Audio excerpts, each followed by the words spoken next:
So last year I decided to get my real estate license here in Florida, and these are some things I kind of wish I had known before getting it.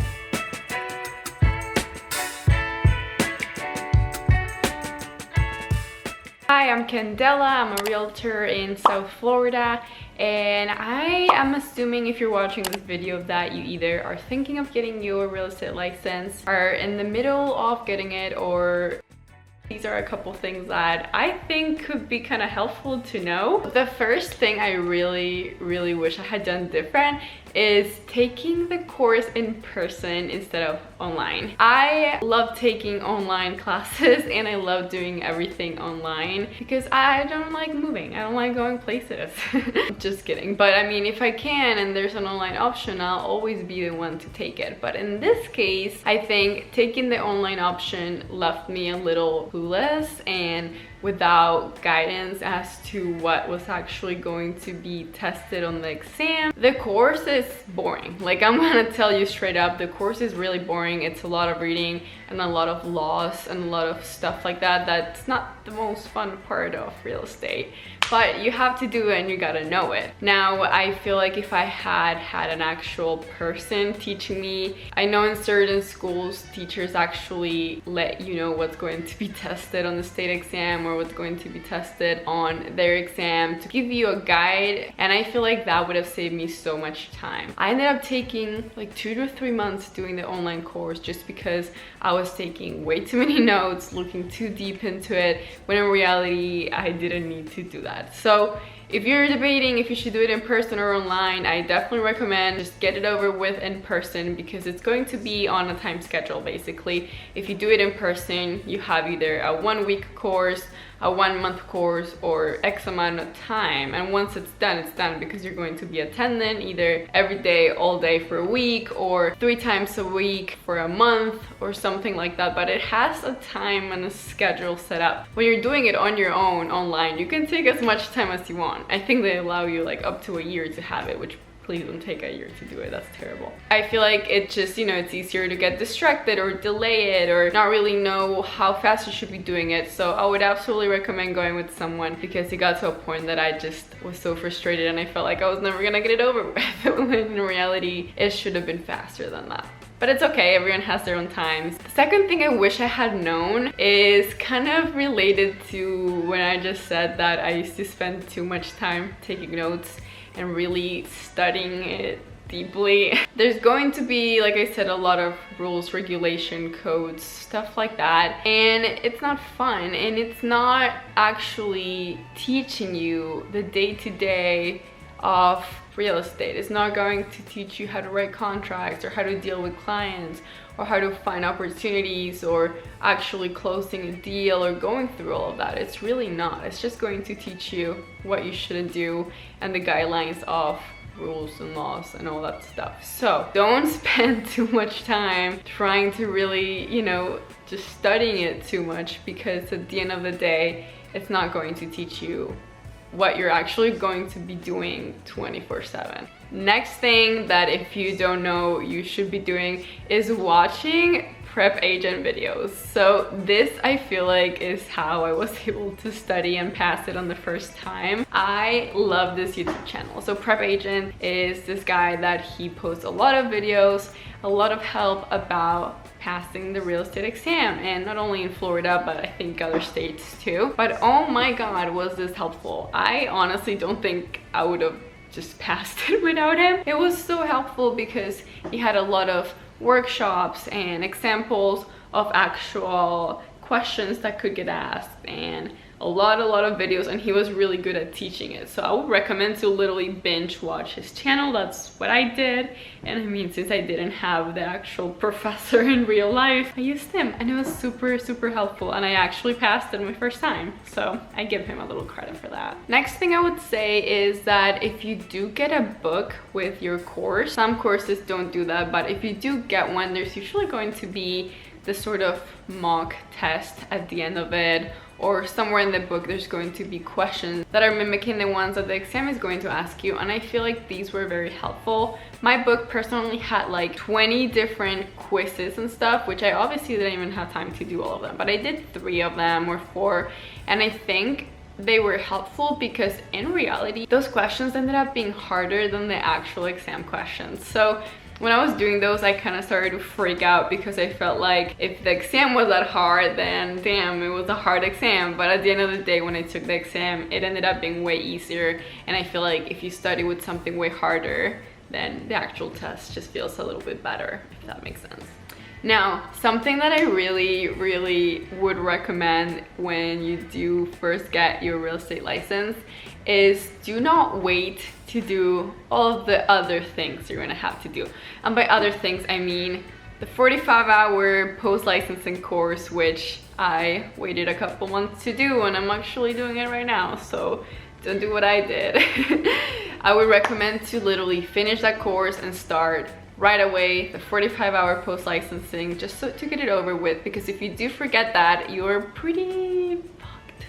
You really don't want to forget to take that exam because you don't want to do the whole course all over again. So I really recommend to do that right after you pass the exam.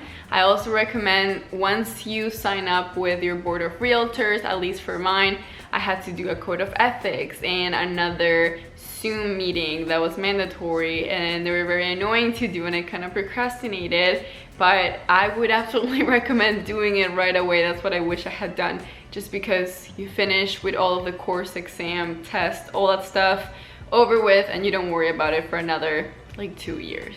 So that's some good advice that I didn't take, so you should take it.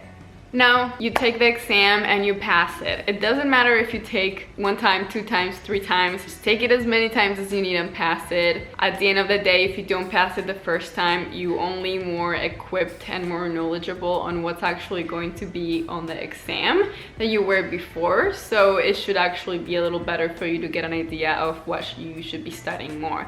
So don't get discouraged about that. It really doesn't matter how many times you take it. Now, let's say that you pass it. The next thing you're gonna have to do is find a brokerage. I feel like I could do a whole separate video on finding a brokerage, but in reality, what I wanna say in this video is make sure you do your research on brokerages and you find something that really aligns with the lifestyle that you want. Some brokerages are very office culture. If that's something you want to go into the office, have an environment, have people, all that stuff, there's a lot of options for that. Other brokerages are more online based, you know, everything can be done from your home. They have platforms in which you can work, which is why I kind of prefer. So I would just do my research and really see the benefits and the cons of each. But do keep in mind that different people do also have different experiences with their brokerages, because some of them are very big and then people have groups inside of them, and sometimes one person gets lucky and finds a group that they go in and they get a lot of support from, and then the other person may join the exact same brokerage on their own, and it's a lot more confusing to learn anything because no one's out there to help you. So I would definitely recommend finding a place that's going to give you the support, and if you're lucky enough to find a mentor or find someone that you can literally ask anything and they're there to help you, that's a bonus, that's a plus. That's honestly so important. It makes everything so much easier because when you first get started, like I said, the course doesn't give you all of that knowledge on how to actually be a realtor. So you need to find a good circle that's going to support you and help you learn as much as you can. Next and last thing I want to talk about is what is the investment that you have to make, or how much is it going to cost to get your real estate license. So obviously it's going to depend by state, by area. I'm going to speak of what it was like for me. So first of all, you're obviously going to need to take the course. There's a big range of prices when it comes to the course. You just have to make sure it's a school that's basically approved by the DBPR, and you can look it up online and there's a lot of options. I personally did Gold Coast schools, so my course I think was around 300 or 400, around there. I think the prices went up a little bit, but usually the online ones are way cheaper, around the 300, and then in classroom may go to 400 or 500, and then they have those packages that include everything you'll ever wanted, and those might be even $700, but I honestly don't think you need those at all. Then you're going to have other fees like licensing fees, fingerprint fees, and then the exam fee per attempt.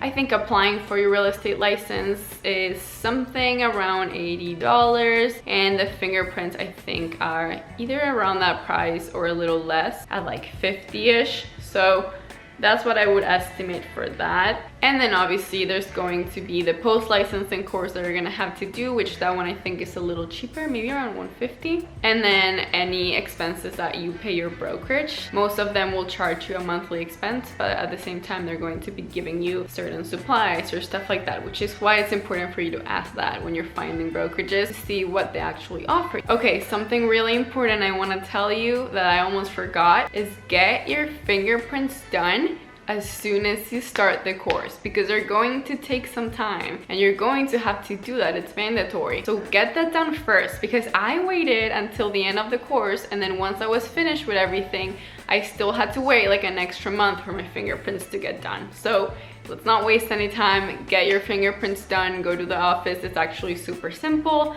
So yeah, don't be like me and get that done. And then another cost that is going to have to get included in there is the MLS. That's a subscription that we use to find houses and find all the opportunities and all the information in there. And usually the MLS is around $700 a year. You can divide it into payments, which actually really helps, but that's the overall price of that. Overall, the investment of becoming a realtor is actually very low for the amount of money you can make, which is super cool, because usually a lot of businesses require a lot of initial money and investment to get it started. So to be honest with you, it's not that bad. So this is going to be it for this video. I hope you found this helpful. I hope it gave you a better idea of what to expect. If it did, please let me know in the comments, and make sure to leave a thumbs up. And don't forget to subscribe for more videos like this, anything real estate, lifestyle, and a lot more. So let me know what you thought, and I hope that you have an amazing day, and best of luck if you are about to take that exam. You got this. Bye.